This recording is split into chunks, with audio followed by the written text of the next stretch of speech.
I got so much motherfucking design on right now. Break it down, bring it back, make it clap. I got three old thoughts, new block, wearing that thing. Bitches on my. Break it down, bring it back, make it clap. I got three old thoughts, new block, wearing that thing. Bitches on my line, and you know they come strapped. Assalamualaikum warahmatullahi wabarakatuh. Perkenalkan, kami dari kelompok 3. Di sini kami akan mempresentasikan materi dari kelompok kami.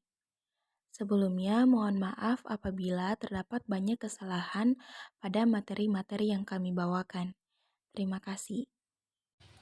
Pendahuluan. Melanoma merupakan jenis kanker kulit yang paling mematikan dan merupakan ancaman kesehatan serius bagi masyarakat di dunia. Di tahun 2013, sebanyak 71.943 orang didiagnosa melanoma dan lebih dari 9.000 nyawa meninggal akibat melanoma. Menurut data statistik dari American Cancer Society pada tahun 2017 ini, sekitar 87.110 orang lebih didiagnosa melanoma dan diperkirakan sekitar 9.730 orang akan meninggal. Data tersebut menjelaskan bahwa faktor resiko melanoma lebih banyak dialami oleh para pria dibandingkan wanita. Melanoma merupakan tumor ganas di sel melanosi akibat kerusakan DNA penyusun sel kulit yang mengalami mutasi dan mulai tumbuh secara tidak terkontrol. Pengobatan melanoma dengan menggunakan obat kemoterapi konvensional seperti dasarbazine atau DTAC dan temozolomid atau TMZ telah menunjukkan resistensi pada pengobatan melanoma. Meskipun secara tunggal obat tersebut memberikan respon aktivitas yang baik sekitar 15-30%. Sehingga perlu suatu terobosan cara pengobatan melanoma dengan efektivitas yang tinggi tetapi efek samping minimal. Studi terkini telah berfokus pada tingkat molekuler untuk mengidentifikasi faktor-faktor yang terlibat dalam induksi dan perkembangan melanoma. Peran sirtuin atau SIRT dan kanker telah menjadi objek penelitian yang sedang diselidiki. Baru-baru ini pada mamalin terdapat 7 macam anggota sirtuin atau SIRT7 di antara anggota sirtuin. SIRT3 telah menerima banyak perhatian karena perannya dalam genetika kanker, penuaan sel, penyakit neurodegeneratif dan stres resistance.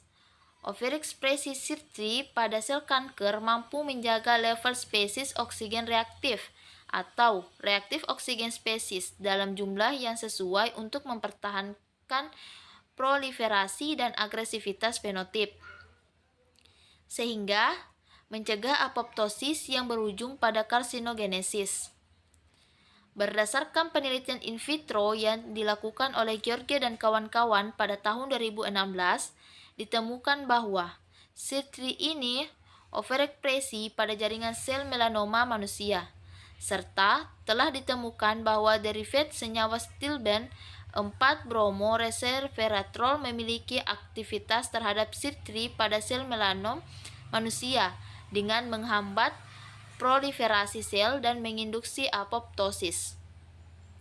Dengan demikian, human SIRT3 ini menjadikannya target terapi yang potensial dalam perkembangan melanoma, serta pengaruh senyawa derivat stilben terhadap reseptor HSIRT3 sebagai anti-melanoma yang perlu diteliti lebih lanjut dengan metode komputasi atau in silico guna mengkaji interaksi ligan dengan reseptor serta mengevaluasi pada target kerjanya dan memahami mekanisme kerja yang terjadi sebagai anti-melanoma. Selanjutnya masuk pada metode penelitian, di mana pada penelitian ini menggunakan 4 metode, yakni yang pertama optimasi geometri, dan yang kedua yaitu simulasi docking senyawa uji dengan molekul target. Yang ketiga yaitu simulasi dinamika molekul, dan yang keempat yaitu prediksi toksisitas senyawa uji. Baik, selanjutnya pada penelitian ini diawali dengan mengumpulkan berbagai data senyawa stilbenoid derivat stibel yang telah diisolasi dari bahan alam serta mengunduh struktur kristal reseptor target di website PDB. Selanjutnya, pada pemodelan struktur senyawa uji dilakukan dengan dua cara, yakni pengunduhan atau mengunduhnya dalam database di website PubChem dan juga dibuat secara manual pada program ChemOfficeSafe 1202 meliputi pemodelan molekul 2D dan 3D.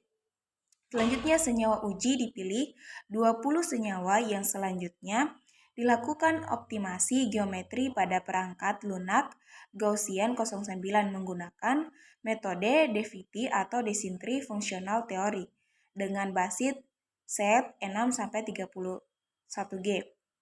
Kemudian pada validasi metode docking atau redocking dilakukan pada perangkat lunak Autodock Tools V426 dengan menggunakan dan menentukan nilai RMSD atau Root Mean Square Deviation yang memiliki nilai syarat sama dengan 2A, dan selanjutnya senyawa uji dilakukan simulasi docking terhadap reseptor target pada sisi aktifnya untuk mengetahui nilai energi bebas ikatan Ag.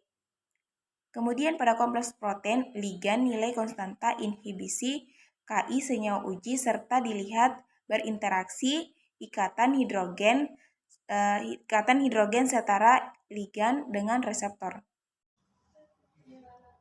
Lanjut, di simulasi dinamika molekul dilakukan pada perangkat lunak Gromies V511 terhadap 10 senyawa uji dengan afinitas terbaik, nilai Ag, nilai Ki terendah, untuk memperoleh data kestabilan interaksi dari waktu ke waktu. Prediksi toksisitas 20 senyawa uji dilakukan menggunakan perangkat lunak ADMET Predictor V8 untuk mengetahui keamanan dan sifat toksiknya dalam tubuh manusia. Lanjut di hasil dan pembahasan. Protein uji yang digunakan adalah reseptor human SIRT3, HSIRT3 dengan kode PDB4C7b. Kompleks protein ini terdiri dari ligan alami 4-bromoresveratrol, 5,2,4-hidroksilfenil atau vinil, 1,3-benzenadiol, dan komponen lain seperti substrat fluor, DLIS, FDL, ion zinc, gliserol, dan isopropil alkohol. Substrat FDL digunakan untuk menguji daya efek inhibisi 4-bromoresveratrol terhadap aktivitas HSIRT3 serta molekul kecil lainnya sebagai ligan, ion zinc, dan berperan dalam kestabilan protein gliserol dan isopropil alkohol berperan dalam proses kristalisasi protein. Optimasi geometri. Optimasi geometri dilakukan dengan menggunakan perangkat lunak. Tujuan optimasi geometri adalah untuk memperoleh konfirmasi paling stabil dengan menghitung energinya hingga dicapai energi minimum. Dalam penelitian ini, metode optimasi yang dipilih ialah metode DFT dengan fungsi B3LYP dan basis set dipilih 631G. Metode DFT memiliki keakurat yang tinggi karena menggunakan persamaan Schrödinger. Tidak hanya menghitung elektron menggunakan persamaan gelombang, tetapi DFT menghitung elektron berdasarkan distribusinya atau fungsi kerapatan elektron. Selain itu juga basis set 631G memberikan geometri yang baik dan energi relatif yang masuk akal serta merupakan basis dasar yang paling umum digunakan. Simulasi docking. Sebelum dilakukan simulasi docking terhadap senyawa, uji parameter atau metode docking yang dilakukan harus divalidasi terlebih dahulu. Validasi metode docking dilakukan untuk menghitung nilai RMSD. RMSD merupakan parameter yang digunakan untuk mengevaluasi parameter proses docking yang dijalankan sesuai atau tidak, dan menggambarkan seberapa besar perubahan konformasi liga alami sebelum dan sesudah validasi dilakukan. Metode docking dikatakan reliable atau valid apabila nilai RMSD lebih besar 2A. Berarti semakin kecil nilai RMSD, semakin dekat posisi liga alami. Hasil docking dengan liga alami, hasil kristalografi. Sistem docking yang digunakan dalam kondisi liga yang fleksibel. Kondisi liga fleksibel memungkinkan liga untuk melakukan penyesuaian struktur demi mencapai konformasi yang stabil saat memberikan dengan isi aktif reseptor. Metode docking yang dilakukan memiliki nilai koordinat penambatan X sama dengan minus 38,086, Y sama dengan minus 15,986, dan Z sama dengan minus 2,902 dengan ukuran green box 60x60x60 dan green spacing 0,375A. Metode algoritma yang digunakan Lamarckian generik algoritma. Simulasi docking dilakukan pencarian konformasi sebanyak 100 kali dalam sekali docking dengan evaluasi medium. Hasil validasi docking menunjukkan nilai RMSD 1,88 algoritma. Nilai AG sama dengan minus 7,89 KKL atau mol dengan nilai KI sebesar 1,65 mikromolar. Dari 100 konformasi nilai hasil perhitungan docking, ligan alami tersebut berada pada kluster pertama dan pada konformasi ke-95. Adapun gambar dari hasil simulasi docking, di sini terdapat 3 gambar. Yang pertama yaitu hasil visualisasi tumpang tindih ligan alami sebelum redocking, yaitu berwarna biru, dengan ligan alami sesudah redocking, yaitu berwarna merah. Yang kedua, gambar visualisasi interaksi ikatan hidrogen sebelum redocking. Dan yang ketiga, di situ ada gambar visualisasi interaksi ikatan hidrogen sesudah redocking. Interaksi berupa ikatan hidrogen sebelum redocking pada struktur kristal ditunjukkan oleh residu asam amino ASN 229 pada atom nitrogen dan ASP 231 pada atom oksigen. Sedangkan interaksi berupa ikatan hidrogen setelah redocking ditunjukkan oleh residu asam amino ILE 230 pada atom amin sekunder dan ASP 231 pada atom oksigen. Berdasarkan hasil interaksi tersebut, diprediksi bahwa residu ASP 231 memiliki interaksi yang lebih stabil dan ligan alami. Berdasarkan hasil validasi docking yang dilakukan, parameter yang digunakan telah memenuhi syarat validasi sehingga metode tersebut dapat digunakan untuk simulasi docking senyawa uji. Simulasi docking senyawa uji dilakukan untuk mengetahui konformasi interaksi senyawa uji pada sisi aktif reseptor protein target dan senyawa uji mana mempunyai afinitas terbaik terhadap reseptor protein target. Parameter yang diamati pada hasil docking yang pertama meliputi analisis energi beberapa ikatan AG dan konstanta inhibisi Ki yang berkaitan dengan afinitas pengikat merupakan aspek penting yang harus diperhatikan pada interaksi ligan dan reseptor. Afinitas sedikit untuk melakukan pengikat dan interaksi dengan reseptor. Dengan kata lain, nilai afinitas pengikatan yang lebih rendah memiliki potensi yang lebih besar untuk dapat berinteraksi dengan protein target. Selanjutnya, analisis energi bebas dilakukan untuk mengetahui spontanitas suatu reaksi dan kestabilan interaksi ligan reseptor. Kestabilan interaksi ligan reseptor dicerminkan dengan nilai Ag yang rendah atau minus. Kestabilan interaksi ini sebanding dengan potensi senyawa untuk membentuk ikatan kimia yang kuat. Secara eksperimental, Ag berkaitan langsung dengan Ki.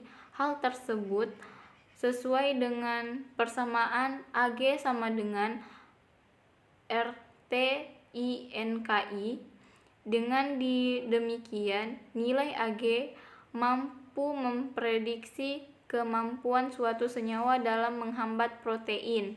Hasil docking senyawa uji derivat Stibben menunjukkan bahwa keseluruhan senyawa uji memiliki Ag kurang lebih 0, yang menggambarkan bahwa senyawa uji memiliki afinitas pada sisi aktif reseptor HSIRT3. Dari 20 senyawa uji, nilai Ag dan Ki yang rendah atau satuan nanomolar ditunjukkan oleh 6. Baik, lanjut. Di sini saya akan membacakan senyawa uji. Tabel 1, di antara ke-20 senyawa uji, senyawa trihidroksilben memiliki afinitas terbaik dengan nilai Ag dan Ki terendah yaitu 8,64 kk per mol dan 430,80 nm. Hasil Dodgkin dipilih 10 senyawa dengan nilai afinitas terbaik, nilai Ag dan Ki terendah pada hasil Dodgkin untuk dilanjutkan ke tahap simulasi dinamika molekul. Ikatan hidrogen adalah interaksi spesifik yang paling penting dalam proses interaksi liga akseptor. Oleh sebab itu, ikatan hidrogen berkontribusi terhadap afinitas suatu molekul terhadap protein. Target yang membentuk interaksi elektrostatik, donor dan akseptor hidrogen.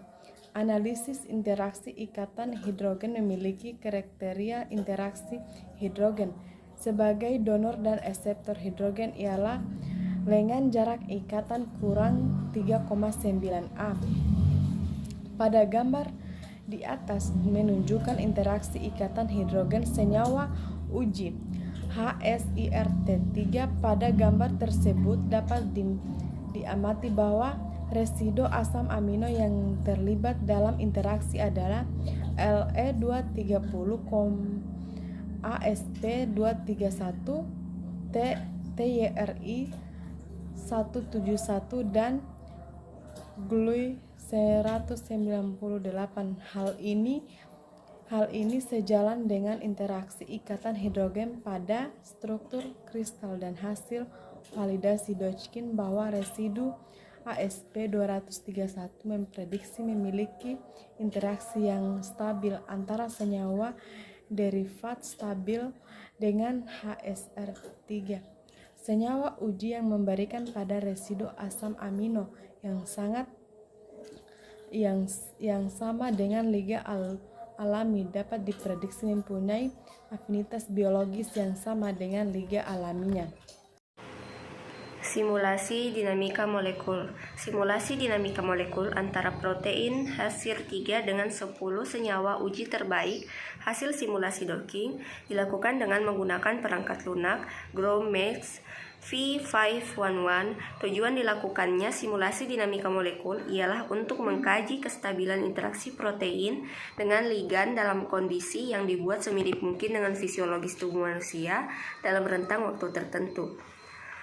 Sebelum dilakukan simulasi dinamika molekul, terlebih dahulu dilakukan persiapan pembuatan topologi dan koordinat 10 senyawa uji yang telah dipilih, reseptor HACCR3, dan pembuatan kompleks protein ligan untuk disimulasikan. Simulasi dinamika molekul terdiri dari beberapa tahapan, yang dimana tahap pertama yaitu tahap solvasi. Pada tahap ini sistem kompleks protein ligan dilarutkan pada air tipe 3P dengan tipe box kubik. Pada tahap kedua, tahap netralisasi yaitu penambahan counter ions atau ion Na+ dan ion Cl- untuk membuat sistem menjadi netral. Tahap ketiga yakni tahap minimisasi dengan tujuan untuk menghindari bentrokan antara atom ketika terjadi proses penambahan dan pemutusan ikatan hidrogen. Selanjutnya tahap ekuilibrasi. Pada tahap ini sistem dibuat dalam keadaan konstan baik temperatur, volume, dan tekanan. Tahap terakhir yaitu tahap produksi. Pada tahap ini simulasi dinamika molekul dimulai dijalankan. Selanjutnya simulasi yang dilakukan selama 10 ns atau nanosekon dan dijalankan sebanyak 3 kali. Produksi simulasi 1 nanosekon, 5 nanosekon, dan 10 nanosekon dalam sekali simulasi atau 1 nanosekon tiap 5 pikosekon. Konformasi kompleks protein ligan disimpan, sehingga dalam sekali simulasi terdapat 200 frame konformasi kompleks protein ligan. Dari hasil simulasi kemudian dilakukan analisis grafik RMSD atau root mean square deviation dan analisis grafik RMSV atau root mean square fluctuation. RMSD atau akar kuadrat rata-rata deviasi merupakan suatu ukuran yang sering digunakan dalam geometri 3D molekul untuk membandingkan perubahan atau pergerakan konformasi molekul. Adapun tujuan dilakukannya analisis RMSD sendiri, yaitu hasil simulasi dinamika molekul ini ialah untuk menggambarkan seberapa jauh keadaan kompleks protein ligan berubah tiap waktunya sampai akhir simulasi, serta memastikan stabilitas struktur kompleks protein ligan.